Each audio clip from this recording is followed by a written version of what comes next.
Unfortunately, the losing streak continues. Jags fall 34-27 to the Indianapolis Colts on the road today. In this video, I'm going to be going down my breakdown, kind of my takeaways from the game, positive and negative. Definitely a handful of both. Not going to waste too much of your time with this intro. It's probably going to be a longer video because I got a lot to say. So with that being said, let's get into it.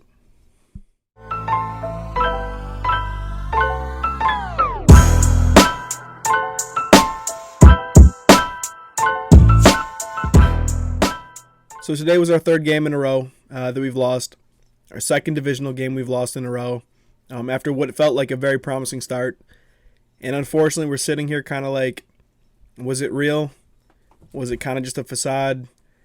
Like, we really don't know how to feel right now, but hurt. Like, it's extremely disappointing kind of where we're at right now, especially with the expectations that we had after the first few weeks. I know it was a quick turnaround from, horrendous last season to looking, we dominated Indy. We went to LA and beat the Chargers. It really felt like we were, I'm not going to say contenders, but we felt like we belonged in the playoff picture. Like, we belonged at the top of the division. And unfortunately, we kind of just fell apart. And now we're sitting here at 2-4, kind of wondering, where do we go from here? And I don't really know how to feel, personally. I'm constantly back and forth. I still have faith in this team. Do I feel as confident as I did 2 weeks ago? Absolutely not. Nowhere near, to be completely honest. And this game kind of showed me why, that I don't think we really belong there. And, there's just going to be a lot of takeaways that kind of lead into why I feel this way. First of all, I want to start with the offensive side of the ball, like I always do. And that starts with Trevor Lawrence. He was really good today, extremely efficient, took what the defense gave him, didn't turn the ball over a single time, which is really all you can ask for. I think he had one incompletion. I think it was like a 91% completion percentage. About as efficient as it gets. Didn't push the ball down the field too much. We didn't have to. Just, again, took what the defense gave him, made plays. But unfortunately, he was kind of held back by the offensive line. They played really well on run blocking, but when it comes to pass protection, just horrendous. I think it's the stat was he had like 6 sacks, I think. Throughout this year. And they had 4 in the first half of this game. Think about that. Like, he'd been sacked 6 times going into this game throughout the year. And 4 in the first half of just this game. Kind of just fell apart on both sides. Obviously, that can't happen. Definitely don't want to see that continue. But run blocking was great. But unfortunately, and I tweeted this, Doug Peterson's kryptonite is Doug Peterson. We just continue to abandon the run game at times. And then when we put a drive together, what do you know? We ran the ball on that drive. You got ETN averaging like 8 yards a pop right now. Like, close to the top of the NFL in yards per carry. James Robinson's vision is just out of this world. In my opinion, I believe he has some of the best, if not the best vision. And that's kind of an immeasurable thing. But just from the eye test, it seems like he has the best vision in the league. Like, his abilities and attributes don't really, bode well for a successful running back. But he makes it work with his vision, with his patience, and his effort. And again, we just abandon it. JaMycal Hasty had a 60-yard touchdown. If you had a same-game parlay going on and you bet a JaMycal Hasty anytime touchdown, props to you. Probably made a ton of money. But I highly doubt that was the case. And if you did, you are crazy. But respect. But overall, run game. It just continues to disappear. And then when it shows its face again, we usually put together a good drive. It helps so much with tempo and getting Trevor Lawrence settled and just leading to a less predictable drive. I'm so sick of the pass, third and long situations. Run the ball and set yourself up for a second and short, a third and short, even a fourth and short. It's 3rd and 1. It's kind of not exactly what I was talking about, but it's a 3rd and 1. You go for a pass. It's incomplete. Now you have 4th and 1. This was towards the end of the game. If you were going to go for that 4th and 1, why not just run it on 3rd and 1 when the run game is working? Now you set yourself up for like one opportunity to get this first, and if not, turnover on downs. And what do you know? We run a speed option with Trevor Lawrence to ETN. Yeah, if you weren't watching the game, you could probably guess by the way I'm speaking about it. Yeah, it got blown up for negative yards. Extremely frustrating. He's I love Doug Peterson and the culture he's building here, but the play calling, it's got to be better. Some of these calls are super creative, which is cool, and it's something we haven't seen here in Jacksonville in a very long time, if not ever. But it feels random. It's kind of like you're using the Chiefs playbook and just hitting like coach suggestions and just like in Madden and just clicking random shit and just running it stock. It's got to be more consistent. Got to stop abandoning the run game. I talked about this so much in my last video, and you can hear the frustration in my voice when I talk about it because it was working. The run game was working. ETN, phenomenal game. Played really well. Fell forward a lot, which was good to see. Broke off that 50-yard run, which was really nice. Unfortunately, couldn't break that one off completely.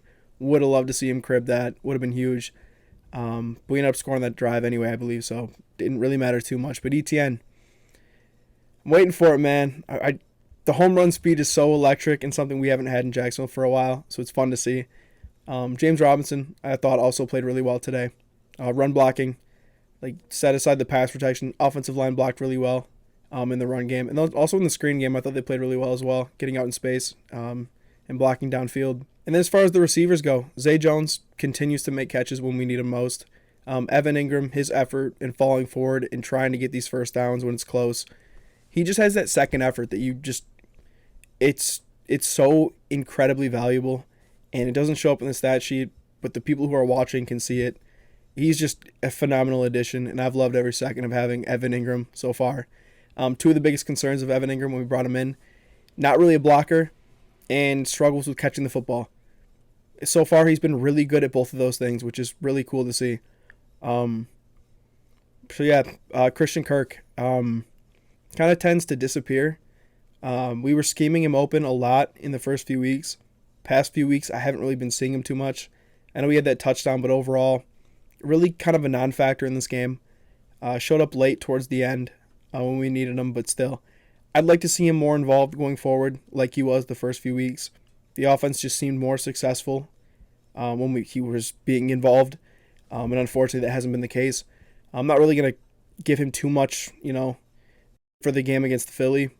That game was just an absolute disaster when it comes to weather. Not going to fault him too much there. But the last two games, like Houston and Indy, really a non-factor. I don't know. I got to get him more touches. And Doug Peterson talked about that going into this week. We want to get Christian Kirk, 9, 10, 11 targets. If I'm not mistaken, I think he had 2 or 3. Sorry, scratch that. He had 5 targets for 4 catches and like 24 yards with that touchdown. Again, I need more. I need more from Christian Kirk. He's too dynamic and can do too many things for him to only be getting 5 targets a game. It's just get him more involved. Got to. Especially when you're abandoning the run and you want to throw so much. Give the ball to our best playmaker. You got to do it. And now I want to talk about the defensive side of the ball. Probably going to talk about this for a lot longer than the offense because this was kind of the story of the game. They don't have Jonathan Taylor. They don't even have Nyheim Hines. They're stuck to Jackson and Phillip Lindsay. And, I think we played pretty well against the run. But when it came to the pass, really bad, man. Really bad. I'm just watching the game, and I'm watching them go underneath, over the middle, all game long. And they're just picking us apart. We're just sitting in cover 3, and we can't stop a simple mesh concept, which is just unacceptable. I mean, you can get beat by it a few times, but to get beat by it like 30 times, ridiculous. And speaking of 30 times, I think it was actually 58 or something like that. Matt Ryan dropped back 58 times. I think we hit him once. And I think that was when he fell on the ball. Where was the pass rush? You got Trayvon Walker calling him a sitting duck in an interview a couple days ago. He left the game with a clean jersey. And then when you did hit him, it was a roughing the passer, which, it was another costly third down play. Again, another huge third down play where Trayvon Walker gets a roughing the passer call that sets them up for, another scoring drive. Back-to-back weeks. You got to hold people accountable. And that's one that you have to get that figured out because these are two huge penalties that he's, committed. It's a big teaching moment for sure, but you got to figure this out. Josh Allen, where are you, man? Where are you? These past two games, you're not doing too much. I need more sacks. I need more hitting the quarterback. I see these win rates and QB pressures. They're starting to dwindle down. You're starting to fall lower and lower on those rankings. You got to show up. You got to show up. That's 2 weeks in a row where I really have not seen you much. And now I want to talk about the secondary. I think it's time to have a discussion. The best game our defense played this year was against the Chargers. Do you know who was out in that game? That was Shaquille Griffin. Do you know who stepped in? Trey Herndon. Do you know who basically... I hate to put it all on one person, but as I'm watching this game, it's just over and over again, just getting bullied as if, our starting cornerback went out and we put in this, 7th round pick at corner and they're just picking on him. That's Shaquille Griffin making $40 million. And he's getting absolutely bullied by a rookie and Paris Campbell. Like, that's not a joke. He was absolutely atrocious today. I think it's time we have a conversation. Are we better moving forward, moving Darius Williams outside the corner and moving Trey Herndon into the slot and benching Shaquille Griffin for a little bit? Whether it's just to light a fire under his or, it ends up working and our defense plays better, I don't know. But I really see no reason why he wasn't benched today. And then when it comes down to the final play of the game, for Indy at least, when they pretty much hit the dagger, you got burnt by a rookie. You got burnt by Alec Pierce. You didn't even really contest it. Just an awful outing today by Shaquille Griffin. I'm extremely let down by him. Extremely. I defended him early. I still had hope. He had a lot of drop picks last year. I'm like, you know what? If he would have brought back 3-4 of those, I think we'd be having a different conversation about how we felt about Shaquille Griffin. I'm watching them this year, and I every time the ball's in the air and it's going his direction, I feel like it's going to be a completion more often than not, which is really unfortunate because that is a big contract and a big part of our defense, or supposed to be at least. I love him as a vocal leader. He's helped out with the development of Tyson Campbell a ton, but it's at some point you got to step up and actually play, and he's just not doing it right now. Which is really unfortunate. Again, I defended him early. I don't know if I can do it anymore. Today was just abysmal. Extremely disappointing. And again, I hate to blame an entire game on one player, but it is really hard not to. He played that bad. I'm not exaggerating. I usually like to be optimistic and try and push as many positives as I can. This one I have to be honest, and I'm going to be doing this going forward. I'm going to be more honest about my opinions and less about being safe. Because why would you just listen to someone who's just going to be safe and just kind of spit at you? Shaquille Griffin was awful. So going forward, I'm going to be a lot more critical and definitely speak my mind a little bit more. And this one, I can't let that slide. Really, really bad game by Shaquille Griffin. I'm not going to say he can't come back from it. He's a player with a very high capability of being a good corner in this league. He's got size. He's got speed. You got to put it together. Inexcusable. One of the bigger surprises of our defense this year, and I've been very critical about, probably more so than anybody else, maybe besides Andrew Wingard and Carlos Hyde last year, Rayshon Jenkins. Having a very sneaky good year this year. Whether that be in the run, in the pass, he's making plays happen, which is really nice to see because he's also on a pretty big contract for what he really had on his resume coming in. It was more of a contract of what can you provide for me rather than what you've done. A guy we definitely took a bet on. He's someone that I didn't believe would be on the roster going forward in the next season. I don't know now. Shaquille Griffin, I'm pretty confident he's going to be let go this offseason. I think he's a pretty easy cut candidate. I can't guarantee it, but it feels like that's going to be the outcome. We definitely have a need at cornerback. That goes without being said. But yeah, overall the secondary, I'm not going to really talk about too many other people because everyone else played all right, played pretty well. Shaquille Griffin was just that bad. He was that bad. Fully Fatukasi. I don't know if this is our pass rush problem, but as soon as he went down and we lost him, we have no pass rush. None. Which is concerning because like our edge rushers are supposed to be really, really nice, you know? Even our rotational guys, Dewan Smoot, like Arden Key. I was so excited about Arden Key. He was balling out in the preseason.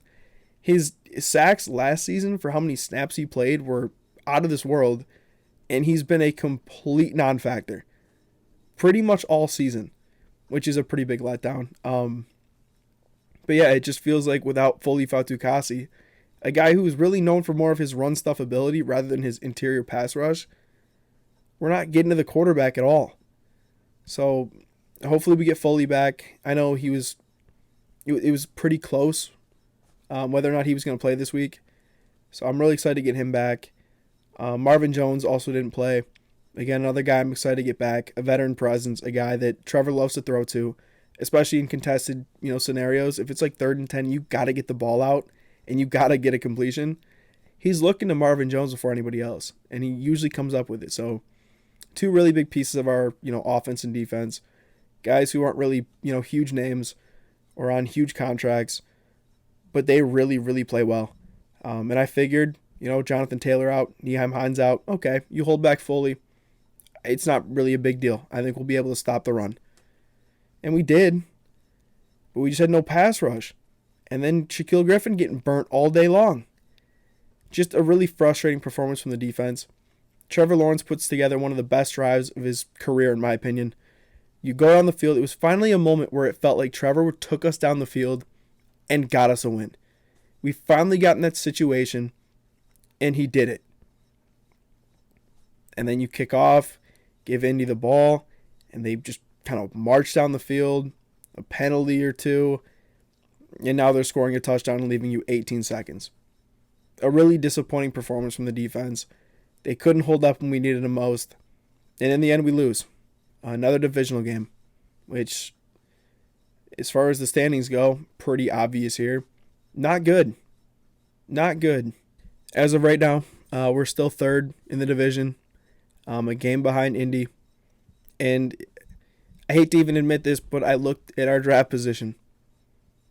It only took 6 weeks. It's later than most other years, but I looked at it. I will admit I looked at it. It was something I was hoping I wouldn't have to do until, hopefully not at all. But if you're curious, we're drafting at 8 right now. A lot of football left, a lot of games to be played. Season's not over, but I just took a look. I'm going to be honest. So for anyone who's curious, we're drafting at 8 right now. Not to say that we're going to finish there. No big deal. Just in case you're curious. But yeah, there's my recap. I feel like I hit on everything. But I'm mostly curious about your takes and how you guys are feeling right now, because I know the fan base is pretty torn right now, and rightfully so.